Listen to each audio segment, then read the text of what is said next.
It is Tuesday, it is noon, and you know what that means. It's time for the next episode of The Table.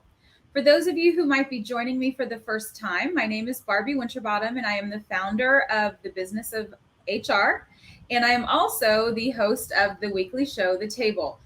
I want to, before we get into our show and introducing our amazing guest this week, I want to thank our sponsor, Daily Pay, which is up there. Daily Pay, if you're not familiar with their product, it's an amazing tool. I encourage every business owner to look into this organization. And if you'd like more information, please feel free to reach out to me. I have partnered with Daily Pay for a while. I am a huge fan. And they allow your employees to access any earned but unpaid wages at any time through an app on their phone. It's amazing. And the beauty of it all is that it's free to you as the employer, and many transfers are free to the employee as well. It's not a predatory payday loan.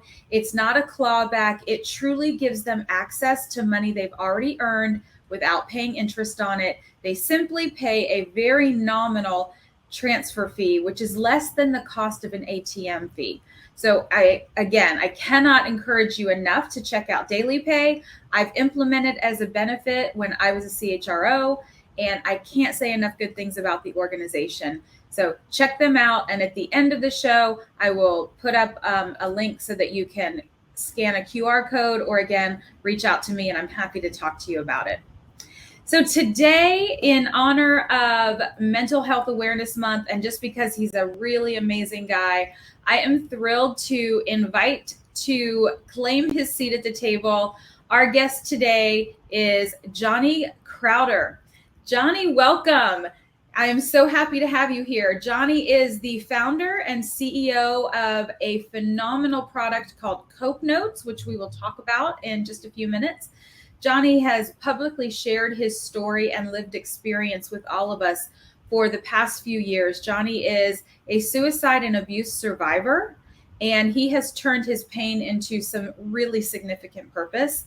And I can't wait to get into that conversation. All of you who have followed me know that I have a huge place in my heart for those who have survived suicide. Both my father and baby brother took their lives at completely different times. I was 5 when my father passed away, and my brother passed away about 8 years ago. So I know keenly well the wake and the aftermath of what suicide can do to individuals and families, not to mention the pain the individuals themselves are facing when they make that incredibly difficult decision. So I'm thrilled to have Johnny as a guest, just so that I can also make sure you guys are following Johnny and connecting to him. He is also a TED speaker, and Cope Notes recently won Startup of the Year People's Choice, which was a global or a national competition, and Cope Notes was selected as the winner. So I am so excited to have you here, Johnny. Welcome to the table. Thank you a ton for having me. And also thank you for talking about your experiences. Like there are so many people in a professional setting who clam up about those things and don't want to share about things that have happened in their family and with their friends. But actually that testimony of simply sharing is so healing for people who feel that they're the only person going through it. So just thank you for choosing to do that. You know, you're welcome. And it's so interesting that you say that. And my audience knows these conversations are not pre-scripted. They go where they go, and we love interaction. So anyone in the audience, and Alicia, thank you for commenting. We love comments. We love questions. I think it helps really ground our conversation into what our audience really wants to learn and to know. Growing up, I remember the moment I learned about my father's suicide. I was 5 and I could read really well. I have an older sister who taught me to read. I think I was 3 and I was already reading books because she was in school learning how to read. So she came home and taught me. And I can remember the day or two leading up to this conversation with my mom, there were no newspapers in the house. We were not allowed to watch TV, and we didn't know what was going on. It was one of these very strange, like, something's happening, but we don't know what's happening. And none of my family came over, but my mom was on the phone a lot. And then she sat my sister and I down and said, and again, I'm 5 years old. So my comprehension of what this meant was limited to a 5-year-old's comprehension. And she said, Daddy's gone. He's not coming back. He's in heaven. And I can remember in that moment trying to process what she meant, because it just didn't seem real. And I don't think as children we comprehend what finite suicide means, right? They're literally not coming back. And I cried, but I looked at my sister, who was just like hysterical. My sister was 10, so she had a much greater understanding of what this meant. And I didn't get it. And so then I cried because she was crying. And then I stopped crying and I felt guilty because I wasn't crying and she was still crying. So I remember that so clearly. And then nobody talked about it ever. It was like he just vanished, which he did, but every memory of him, every conversation of him vanished. Nobody would talk to me about it. Even my grandparents. I would walk into my grandparents' house. They lived across the street. And my father's parents. And I would walk in and my grandmother would immediately start crying. So I grew up thinking I had done something wrong. And as an adult, I found out that it was because I look just like my dad. So every time I walked in, she was just overwhelmed with the pain of losing her son. It had nothing to do with me per se, but it was not discussed at all. And as an adult, talking with my cousins, every one of us had a different version of how he died. Like, it was that not discussed. It was that quiet. And I don't think it was intentional. It wasn't that they were hiding it, but it was just too painful for the adults in my life to talk to me about it. So I don't know much about my dad, even today. Like, I know anecdotal stories, I know bits and pieces about his personality, but I really don't know that much about who he was as a person. And I feel like if you or people like you had platforms like you have today, it would have opened up conversations. It would have made it okay for people to reach out and talk to me, and they could cry through it. I wouldn't care. I just wanted to know, who was this? Am I like him? I know I look like him, but do I behave like him? Do we have any, like, nothing? And it's just, I don't want that to happen to another kid, right? I want people to understand that there's more impact than you can ever imagine when you succeed, and you're loved for who you are in that moment, regardless, and not to create a legacy that you may not be intending to create by going down that path. And I know this isn't about me, but I share that with our audience and with you, Johnny, because this topic is so important to me. And one of my dear friends, who you're probably connected with on social media, Natasha Bowman, who just founded the Bowman Foundation for Mental Health and Suicide Awareness in the Workplace, she tried to take her life during COVID.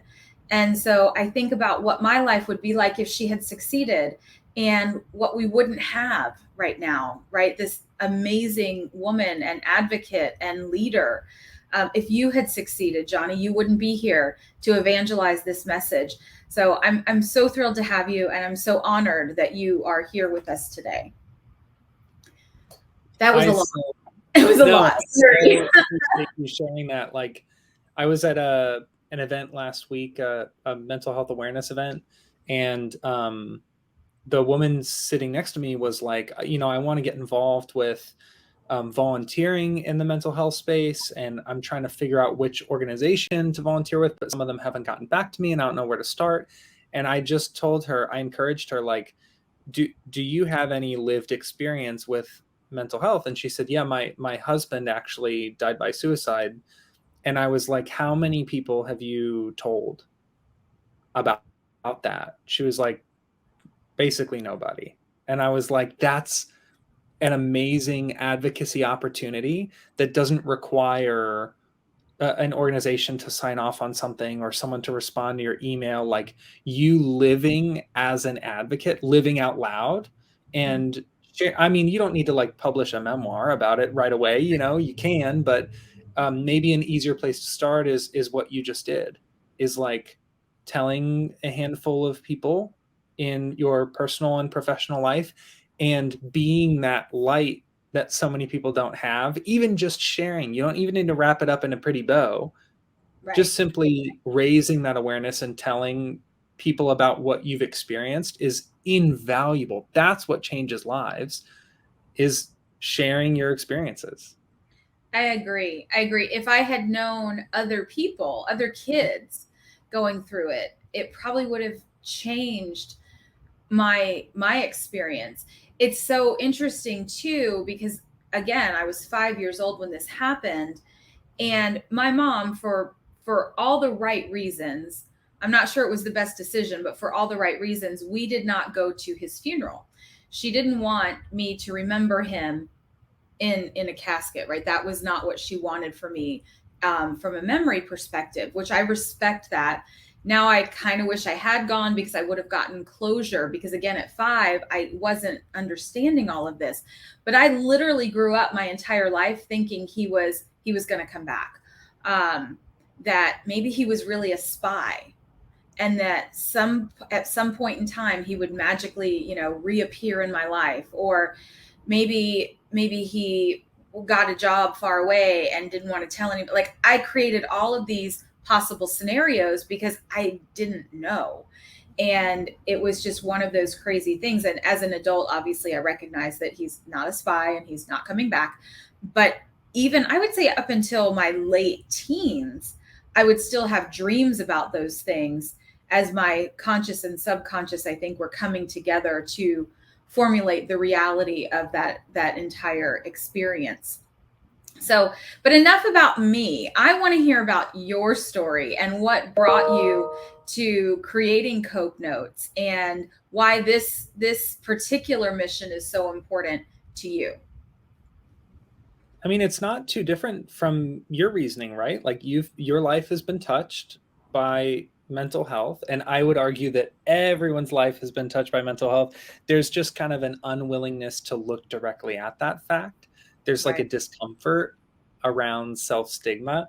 But I think every entrepreneur that I've ever met builds something that they looked for and could not find.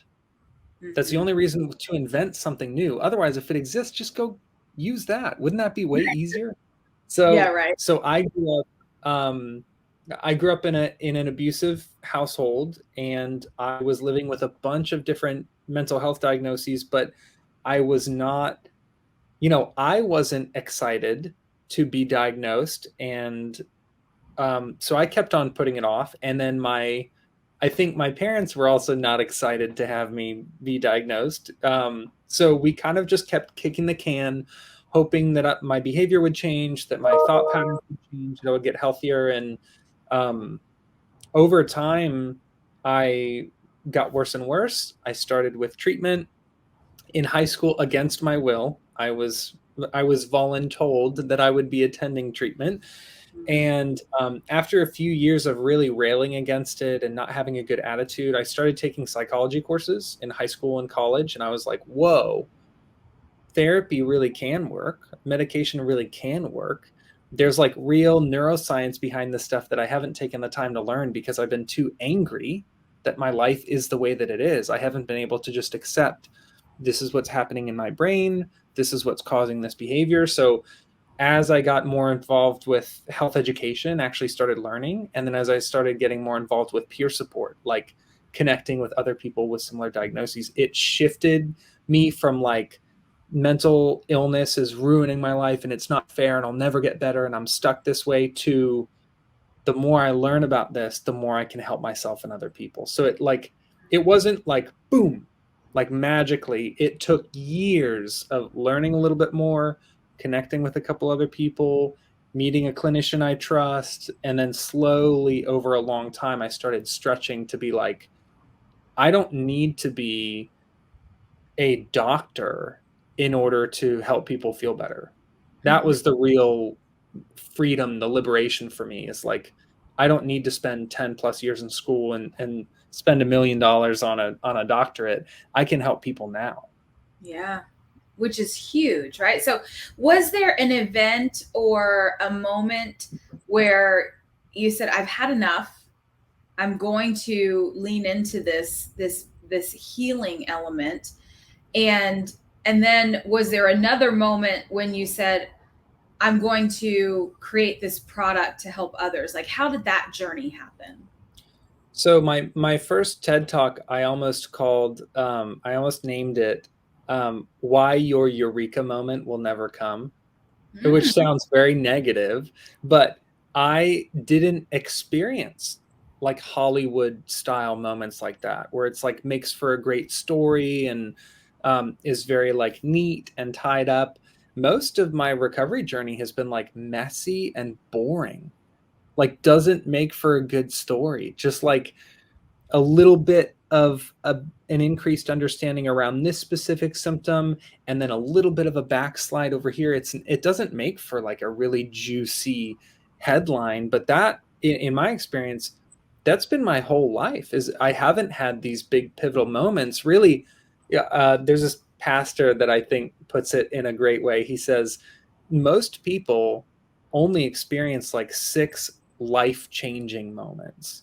If you have a really exciting life, maybe a dozen, if stuff is popping off all the time. But most of your life, like 99.9999999% of your life, is made up of these boring, minute details that nobody besides you would ever care about.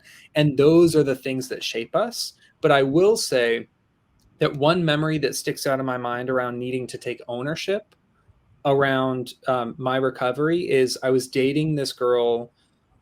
Um, we had been together for maybe a year or so at this time. So we were already in the I love you stage. I was like kind of thinking, okay, maybe if I get married or sometime in the future, it'd be cool to marry her. So I think I was like 19 or 20 or something like that. And she, I, she dropped me off at my house. So we were like saying goodnight, and she just started crying. And I was like, okay, I don't understand girls. Like, we had a great night. She's dropped me off at the house. She starts crying. What's going on? And she just said, it's hard for me to say goodnight to you because I don't know if you'll be alive the next morning. And I drive home crying and afraid that I won't hear from you ever again. So every time I say goodbye, I feel like it's the last goodbye. And I was crushed because she didn't say, um, do you understand how much pain this is causing in my life? And how dare you put me through this? And no, she said, I care so much about you that it scares me to think that you might not be safe. And Wow. that touched me so deeply because all day I was engaging in self-harm regularly. And for some reason I could justify that. I'll hurt myself all day long. But then when I realized that that was hurting her, when I hurt myself, it was hurting the person that I loved and that I wanted to marry. I was like, no way. Nobody hurts her. It was like this that that protective instinct that you Yeah. feel from a partner Yeah. where if someone says a snide comment about you, you're like, whatever. If they say it about your partner, you're like, excuse you? Yeah. Right. Yeah. Inside of me that was like, nobody makes her feel that way. And I realized it was me that was making her feel that way. It was my behavior. That's pretty powerful though. When you think about it, it may not be like you said this huge Hollywood moment, because I so relate with what you just said. By the way, I'm in the process of trying to write this book, and I go through this all the time. I don't have one of these like big aha moments, and so I feel like every book needs this aha moment.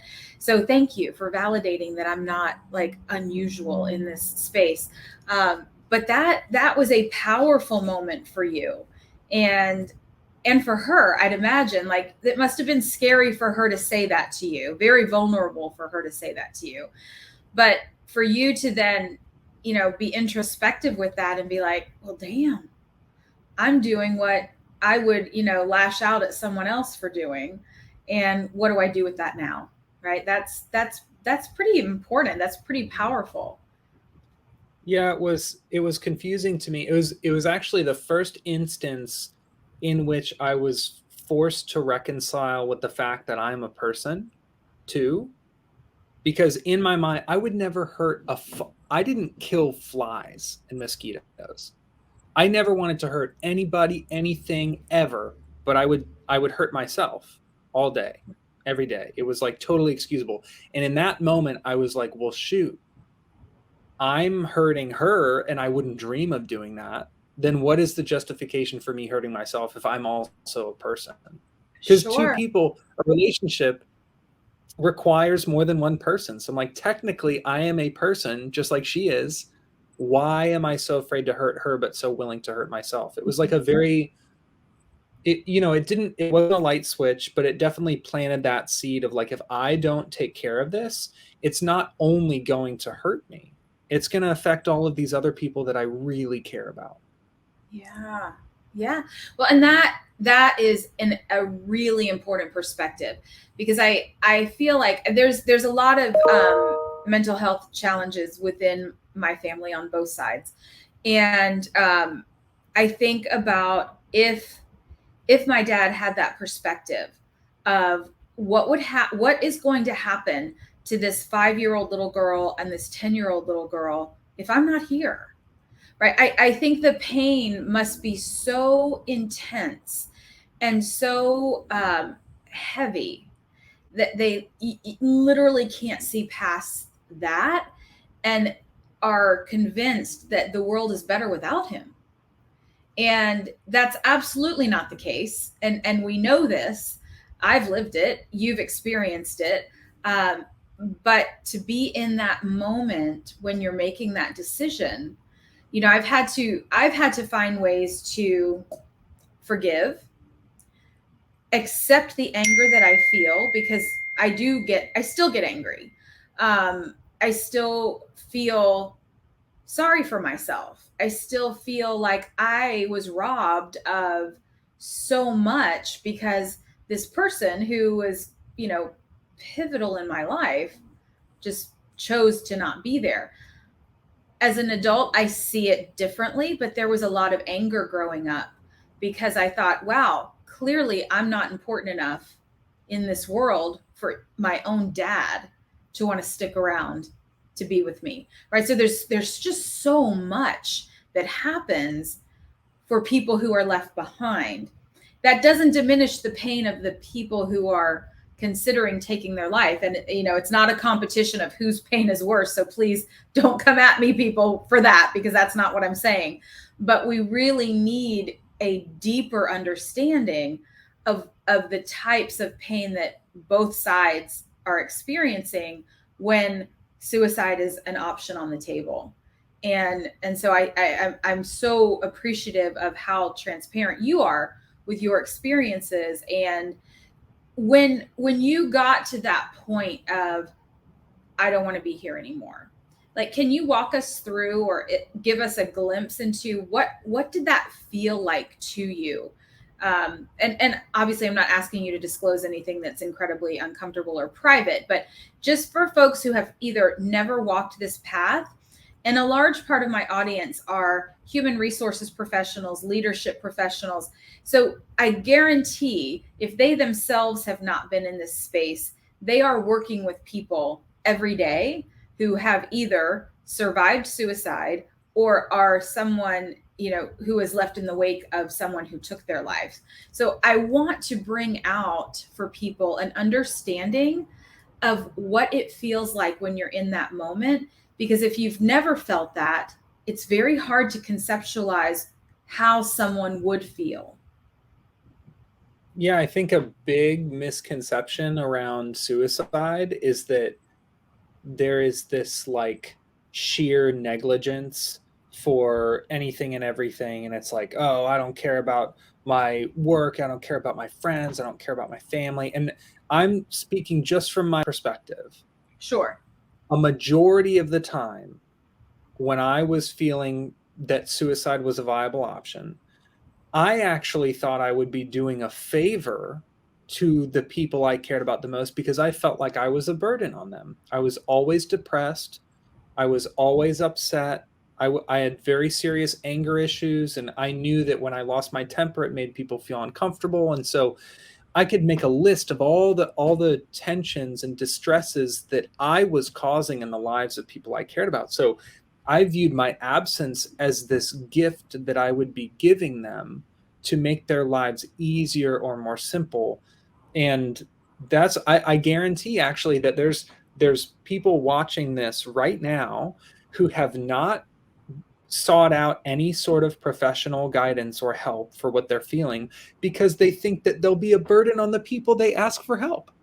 Right. So they'll think, well, I might as well, I know that my my diet has been changing a lot. I really haven't been eating, and I really haven't been sleeping, and I've been losing my temper a lot more, and I don't really love the things I used to love doing, and I feel myself changing.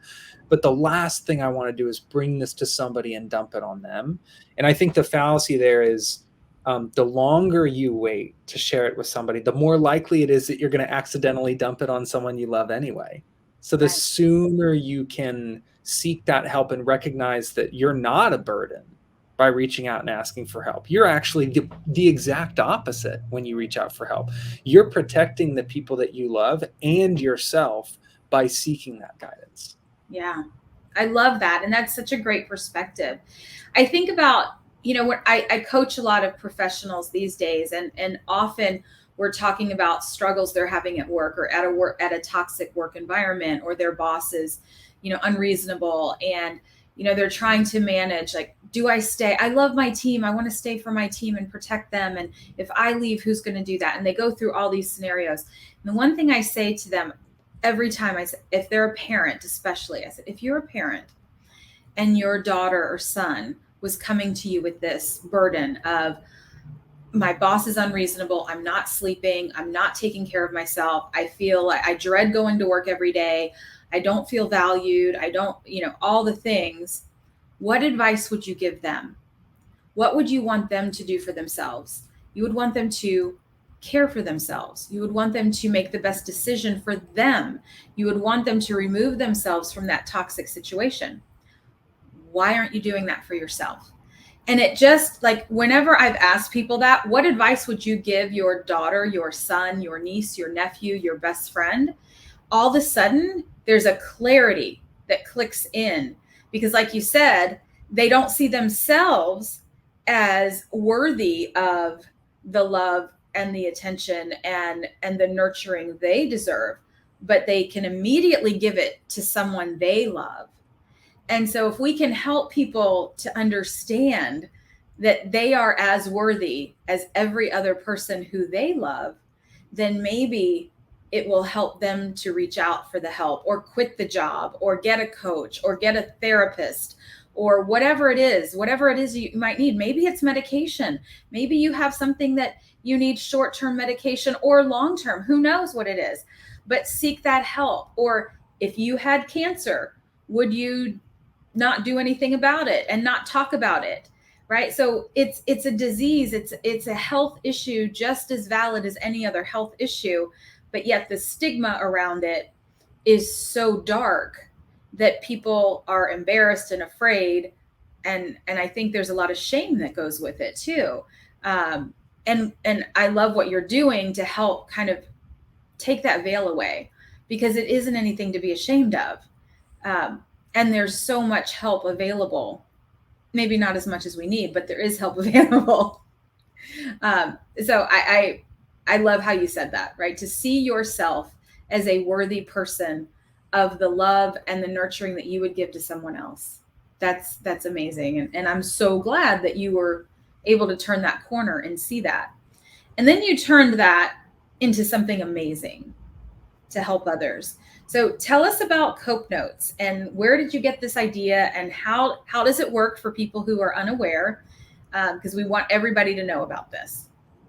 Yeah. So, and trust me, I'm more surprised than anybody listening that the guy who used to struggle so much that he couldn't function on a daily basis is now his full-time job is helping other people through that. Like I didn't even think I was capable of helping myself through a lot of that. So first, I want to say, before I explain what Cope Notes is, I am very surprised and grateful that I even get to do this work in the first place. And really, what Cope Notes does is we send daily text messages at random times that are written by peers with lived experience, so people who actually understand firsthand some of the stuff that you're going through, that are reviewed by clinicians, and they could be, psychology facts or journaling prompts, exercises. I don't know what we're going to send you that day because no two people ever get the same text at the same time. So I don't know what you're getting. You don't know what I'm getting. And so you never know when we will text you or what the text will say. But the coolest part is that these messages interrupt negative thought patterns and teach you to challenge negative thoughts. They provide catalysts for positive thoughts so that over time, your brain physically changes. I'm not making this up. Your brain physically changes the way it is shaped to prioritize positive thought and challenge negative thoughts. So you're forming new neural pathways associated with coping skills, resilience, healthy thought patterns, but it's not from a surgery. It's not from these hour-long sessions once a week. It's all you have to do is read one text message once per day. And then you can journal back whenever you feel like it and speak freely and kind of use that to share and expand and vent on some of the stuff that you're going through. That's amazing. So where did you get the idea for this, and how did you get the science to know that this would work? So the science part, I can't take full credit for. So I did go to school for psychology. I was studying abnormal psychology and neuroscience. So I'm a big brain nerd. Literally yesterday, I'm on a treadmill watching a TED Talk about neuroscience. This is like what I do in my spare time. So I absolutely love learning about this type of thing. But I will say that USF, I know some stuff from my lived experience in schooling, but University of South Florida, USF Health, I didn't even go to USF. I went to UCF. But USF has been so kind to me anyway, even though I didn't go to their school, to help us learn about what we were doing and make it more effective. Because the original idea for Cope Notes, I was combining some ideas that I had into one idea, and I knew some from schooling, but really the original version of Cope Notes, I'm not joking. I still have screenshots. I should publish these at some point. I love I it. have screenshots. Are you still there? I'm here. Yep, I'm here. I have screenshots of text messages that I sent random friends, unsolicited. This was years ago. This is maybe 5 years ago at this point. Just sending text messages to random friends at random times of something that I thought would be helpful for them to hear. And the responses, people were texting back like, how did you know I needed to hear that? Or like, wow, that's so spooky. Who told you that I was experiencing this thing? And I'm like, I didn't know anything. That's your brain interpreting stimulus through the lens of your own lived experience. Like that's your brain doing what it does best. And when I saw that firsthand, that people were like, wow, this totally made me think about my day differently, or totally helped pick me up out of a slump, I was like, oh, wow, if we can leverage the brain's power for its own benefit, because your brain's doing that all the time anyway. It's forming new neural pathways and the synapses are migrating around. So I'm like, if we could just guide that in a positive direction, who knows what we could do, That's amazing. I love it. And I'm like a total nerd about things like that too. I'm constantly good. My wife says we can never just watch a movie because throughout the are you relating to me? Throughout the movie something happens or they make a statement or something and I'm like, I have to Google that. Is that true? What's that? What's the origin of that? What's the origin of that word? Where did that phrase come from? When did that happen? Is this sequence chronologically accurate? And she's like, can we just watch the freaking movie? And I'm like, no, I need to know all this stuff.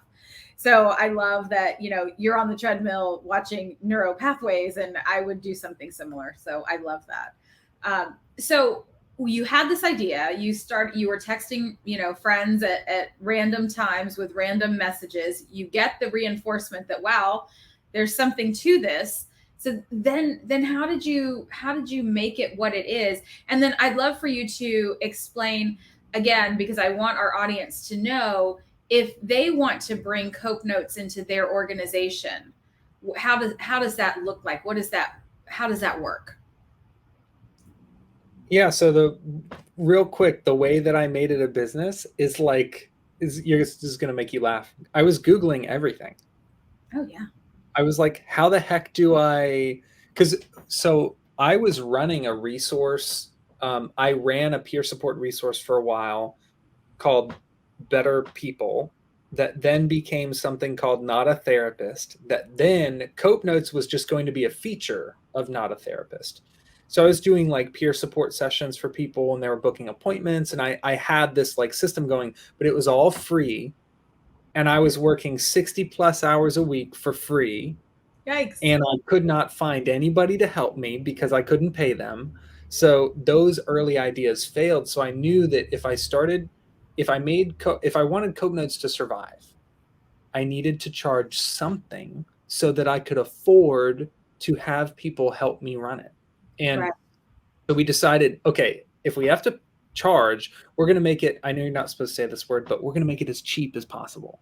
We are going to make it so that, it's less than a movie ticket for the month. It's less than your gym membership. It's less than, so we kept trying to get it lower and lower. And then we realized if we could get a full year of daily support through Cope Notes to cost less than one therapy session, Right. then we can, that was my goal, is how affordable can we make it for the individual person. So that actually helped me build it, because it kept me from making things needlessly complex and super high tech for no reason. That like scrappy, like let's just make it work and help people and pare it down and make it as simple as possible for people to use, Yeah. actually helped. And I think that's going into the employer side. That's one of the things that employer groups really love about Cope Notes, is when they learn about it, they're like, so that's all you have to do to enroll? And it's literally like, we set up a redemption code for an employer. They share the code with their employees. The employees sign up. The employer's like, there's no like deep IT integration. We don't need a program manager or anything. It's like, dude, I'm not joking. We built this to be as simple as possible for both the individual, the end user, like me and you, Yep. but also, we work with governments and hospital systems and school districts and these really large groups who are like, Johnny, we have a lot of people who need help and not a lot of time. What can we do? So really what we do is we set up group subscriptions for those groups to say, like, inside of 1 hour, not only will everybody in your organization understand what we're doing and how to use it, but also they can use it for the rest of the year without you having to be involved at all, which I think is important. If you're trying to work with an organization, you can't say it's only going to take 20 hours a month. They'll be like, oh boy, who are we going to get to do that? Not happening. Right. Right. No, I love it. I love the simplicity of it. And it has such a personal feel, because because you've randomized the messages, because it comes into your phone, and we have such an emotional connection to this device. And I know there's a lot of science behind that too. Even in the recruiting space, right? We find that emailing and calling candidates is significantly less effective than if we text them and say, hey, we have 3 interview slots open next week. Can you do one of these? You get a much faster response that way than you do in any other format. So we have this connection with this phone that it's mine, and so it's for me. And so it goes right into your personal ecosystem in a way that other mediums don't. And my the 5 imperatives for HR professionals that I wrote, the third one is practical solutions. And I say this all the time, and for those of you who follow me, you've heard me say this, but if it takes more than 5 minutes and an interpretive dance to explain how something works, it's too complicated and people aren't going to use it and they're not going to get the benefit. So I love your framework of keeping it simple, keeping it intuitive, and keeping the price accessible to as many people as we possibly can. And I think that's an amazing, that 3-pronged approach has created something that is now really exploding and helping probably more people than you ever thought. and you're just getting started. And that's amazing to me. I'm so excited for all you're doing. I want to put a banner up. So if people want to find you, I know you're on LinkedIn because that's where we initially connected. And we have, is it copenotes.com? I'm typing it in. Yep. Okay. I know I've been to the website, so make sure I have that. So if you could have a one-on-one conversation with somebody right now who's struggling, an HR leader who knows they need to bring in support. We know mental health is challenged on a daily basis. And I think just in the past week, we have another, mass murder of 10 innocent people in Buffalo, New York. And that has an impact on all of us, but on our employees, especially our Black and Brown employees who fear for their lives and have to explain what happened to their children and have to explain what happened. And I read a post from someone on LinkedIn yesterday. Forgive me, I forget her name, but her grandmother was one of the victims in the grocery store. And this woman is a D&I professional. And so you can imagine the conflict she's feeling right now of the anger and the sheer unbelievability of what happened to someone in her own family, and then trying to remain professional about it on public platforms. And she's like, I can't, this has become even more personal than it ever was. So I want to help our professionals who are watching from a resource perspective. I want to help them understand ways in which they can connect with you or your organization to potentially bring this to their people. Because like you said, it's so simple and it actually changes our pathways and our brain function. It's only going to benefit the entire organization, and it's incredibly affordable. So how does that work if somebody is interested in bringing it in? Do they just go to the website? Do they follow you on LinkedIn? What is your guidance there? So on our website, there's an enterprise button in the main nav, like a tab, and you can click that and book a consultation. There's information about how we serve large groups. But I do want to say, that's kind of self-explanatory. Go to copenotes.com, hit the enterprise button, book a consultation. Very straightforward. But something I want to say to those people, if you do fit that persona of that person who's listening, who's like, man, I know I need to do something for my people, but I don't really know what to do. And, we don't have $1 million budget. So how the heck am I supposed to serve everybody? I have two things I want to mention. The first is it's not okay to only serve the employees who are struggling the most. And I see that really commonly where they'll say, well, we put up an EAP and 5% of our employees use it. And the first thing I think is well, wouldn't it be great if you were getting support to people who weren't at the point of needing the EAP, or who weren't comfortable using the EAP, or who were nervous about their privacy, or maybe didn't know what their schedule would be like, so they weren't able to book a recurring appointment. There are so many people who can't use an existing resource.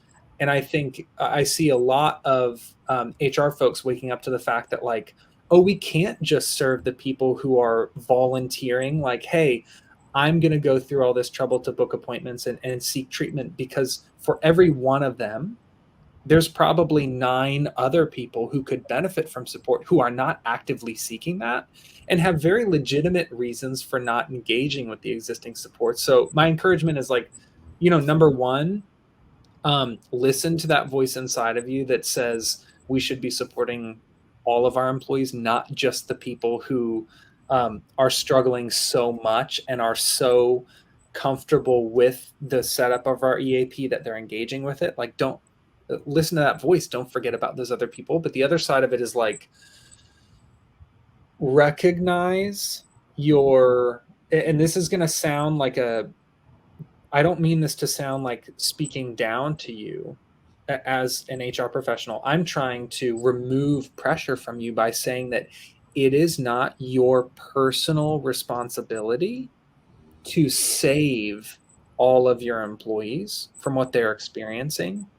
And I see a lot of HR people take that on and say, now I need to solve for this person. I need to be that.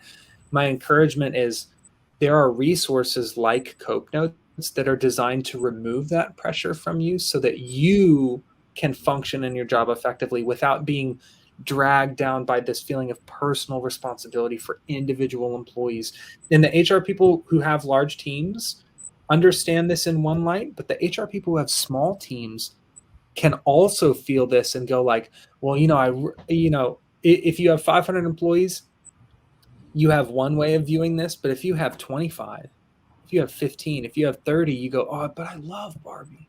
You drive home thinking like, oh, I wish there was something I could do for Barbie. That weight can eat at you. And please, it is so much better for you in your position to provide a resource to do that rather than assume that personal responsibility. Oh, thank you for saying that, Johnny. I couldn't applaud you any louder than I love what you said. This is a struggle for HR professionals and leaders who care deeply, and the burden can get really, really heavy. And it's important that we recognize, unless you literally are a licensed mental health professional, it's not our place to step in beyond providing resources and listening. Obviously, we can listen to folks and help them and guide them to resources, but it is not our place to be that therapist. It's not our place to recommend solutioning. And it's a slippery slope when we get there. And it also will take you right down with it. And it's that put your own oxygen mask on so that you can help your seatmate there. We have to do that for ourselves. And sometimes that means we have to create boundaries of what our role is and what our role isn't, and how we bring resources forward and tools and education to those who need it. And I love what you said about it's not just for the people who are in an acute crisis right now. Imagine if your employees were receiving these messages, and these messages, to your point of the science, help rewire those neural pathways, and it actually prevents the crisis from ever happening. So this is right. This is the goal. Let's look at this as a mental health preventative, a mental health crisis preventative tool. And if we can embrace it that way, then it can benefit everyone, because it's just another tool in your toolbox of overall employee wellness. It's not just for those people who are in crisis today. I think that's a really, really important element to bring forward to our audience. So thank you for that. Really, yeah. If there's think about it this way: if you have 1,000 employees and you realize that a lot of employees are having cavities, and you're like, geez, this is like costing our insurance program a lot. Like all these employees keep on having cavities. What do? Do you only give toothbrushes to the employees that have cavities? right. And hope that the rest of them don't get cavities? A toothbrush for someone with a cavity is almost too little too late. You should have done that before. So think about this. There is a way to support everybody, not just people in an acute situation. I think the mistake that a lot of people make is they wait until someone is in that acute situation, then say, oh, well, now we have something for you. So basically, if you're not in crisis, tough it out. Which, Right. in my opinion, is what leads to crisis, is having to tough it out until it gets there. Yeah. And I think if we look at our healthcare system, it kind of conditions us to behave that way, right? When we look at, like, I'm a cancer survivor, and I had thyroid cancer, and I knew something was off for a while, but I couldn't pinpoint what it was. And I would have blood work done, and they're like, oh, well, your levels are normal. You're within the normal range. When it gets abnormal, then we'll treat it. And I'm like, but I don't feel well now. And just because the number on that piece of paper isn't saying that I'm in this acute crisis, we see it ticking up in that direction. It's out of my control. What can we do now? So I think the healthcare society we live in relies on what data tells us or what lab results tell us, and they only act on it when it becomes abnormal. There isn't the focus on the prevention that we need, and we're starting to see that more and more, but not nearly enough, and certainly not in the mental health space. So I love what you just said, and I think that's really important for our audience to understand and comprehend. It doesn't mean that all that 1,000 of your employees is in an acute mental health crisis right now. It means that you probably have 10% of your population who are, and the rest of them are either impacted by those individuals or someone in their personal life, and let's help prevent the rest of them from getting there. Really, really great insight there. Another example I think of just real quick is, and I just thought of this right now, when my tire light comes on and it says like, the front right tire, whatever, is low. When I pull over, I fill every tire. Right. You I check them do all. not only fill that one. I'm like, well, I'm already here. I might as well go through and make sure that they're all filled up. And that saves me a tire popping, a tire going flat, and that just taking that extra little amount of time to be like, well, this light wasn't on. The data, like you said, isn't showing me that something should be of concern, but why don't I go ahead and top it off just in case? That, if that's the precaution we take with our tires, Right. come on. Yeah. So, such a great analogy. I love it. Now you've got me thinking about when you see a pothole, do you just hit it and hope for the best, or do you go around it because you know that that's a potential danger zone, right? So, this is a tool that can help you circumvent hitting that pothole and blowing your tire. So many analogies now. I love it. All right. Well, Johnny, we are coming up on our full hour, which doesn't always happen, but when we have great conversations like this one, I never want to cut them short. So I would love to just give you an opportunity to say whatever you would like to say as we're kind of closing out. And if anyone in the audience has questions or comments for you or for me, please make sure you're sending those through. And I know this is a very sensitive subject for a lot of folks, and maybe you don't want to share your experiences publicly. I completely honor and respect that. But if you do have a question or a share, please put it in the comments and we'll do our best to pull it forward. But as we're kind of wrapping things up, Johnny, is there anything that you would like to leave the audience with? Yeah, just a little bit of a framing for this conversation. Like I know that there are people listening right now who think, oh yeah, okay, I want to do something about the mental health of the people that I serve, but what am I supposed to do? I want to make the argument that you're already doing it right now by listening to this. Like the fact that you've spent an hour engaged with a conversation like this says a heck of a lot more about your heart and your willingness to learn about this and act on behalf of your employees than anything else. So don't view yourself as like a lot of people think, well, I'm at square one. Like I have no idea where to look. I have no idea. If you listen to this conversation, you're not at square one. This is a square four conversation at minimum. So just understand that you're already doing the work and your employees are really lucky to have you, the type of person who would learn about this. And then also part of our job is making it easy for people like you to serve people like them. So if you're curious or you have questions or anything, I'll say this, my personal email is Johnny, JOHNNY at copenotes.com. Please do not abuse it. Please do not publish it, although I'm pretty sure anyone could figure it out if they just guessed. But if you really have a question and you want some input on how to roll out some type of mental or emotional health resource with your employees, I am all ears and really, really happy to help. Wonderful. Thank you for that.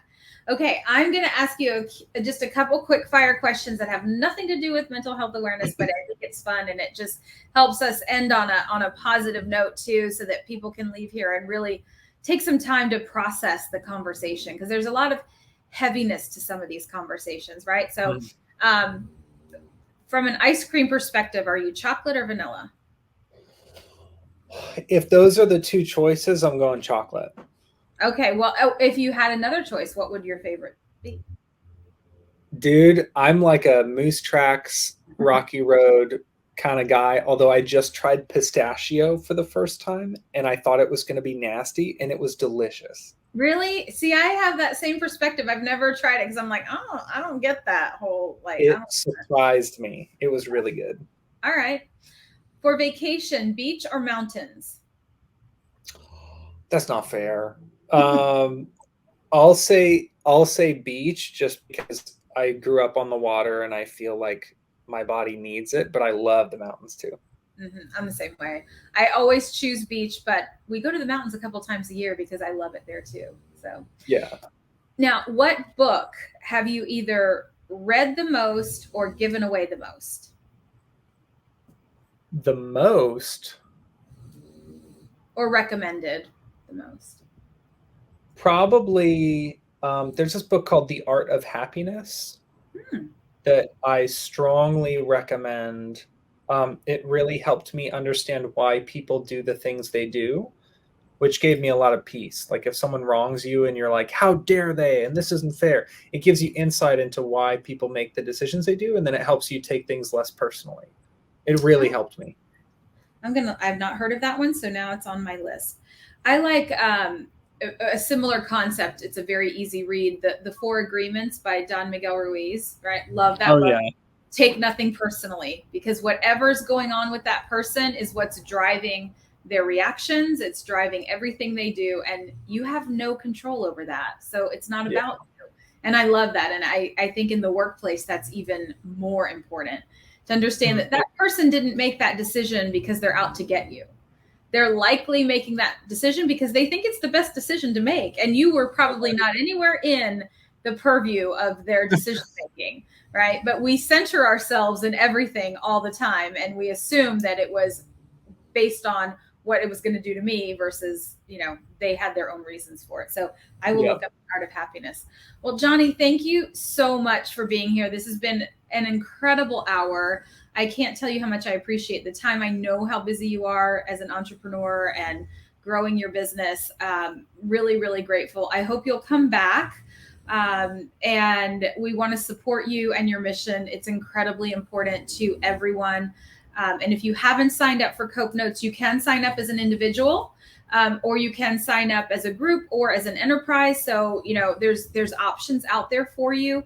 But at the very least, go to the website, check it out, and sign up for yourself and try it. Then you have experience to then go to your leadership and say, wow, this has really impacted me. And you can share with them what you've experienced that way. That's always a good way to approach things if you want to bring it into your organization. So thank you, everyone. Have a beautiful rest of your Tuesday. Stay tuned. We will be back next week. And as always, you can go to my YouTube channel, The Business of HR, and every show we've ever recorded is posted up there for you, so you can see it and share it out with your friends and family or your colleagues if you weren't able to watch us live today. So thank you, everyone. Have a great one. I'm going to hit the end broadcast button now.